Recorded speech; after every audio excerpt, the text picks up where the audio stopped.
Phone நம்ம கையில் இருக்குது ஆனால் பர்பஸ் இல்லை. ஸ்க்ரோல் பண்ண நேரம் இருக்குது ஆனால் நம்ம ட்ரீமுக்காக ஒர்க் பண்ண நேரம் இல்லை. டெய்லி நம்ம ஸ்க்ரோல் பண்ணுறோம், மற்றவங்களோட சக்ஸஸ் ஸ்டோரிஸை பார்க்குறோம், அவங்களோட லைஃப் ஸ்டைலை பார்க்குறோம், சம்டைம்ஸ் நம்ம கமெண்ட் பண்ணுறோம், ஷேர் பண்ணுறோம். ஆனால் நம்மளோட ஓன் ஸ்டோரி நம்ம ஷேர் பண்ணுறோமா? கண்டிப்பாக கிடையாது.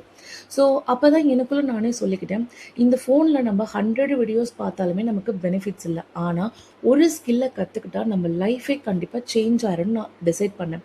அதுக்கப்புறம் தான் இந்த ஃபோனை யூஸ் பண்ணி நான் ஸ்கில்லை கற்றுக்க ஆரம்பித்தேன். அது மூலிமா ஏர்ன் பண்ண ஸ்டார்ட் பண்ணேன்.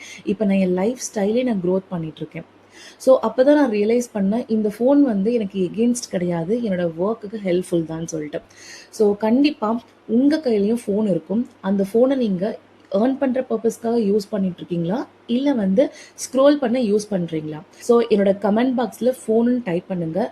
நான் உங்களுக்கு இந்த ஃபோன் மணி மெஷினாக எப்படி சேஞ்ச் பண்ணுறதுன்னு நான் ஷோ பண்ணுறேன்.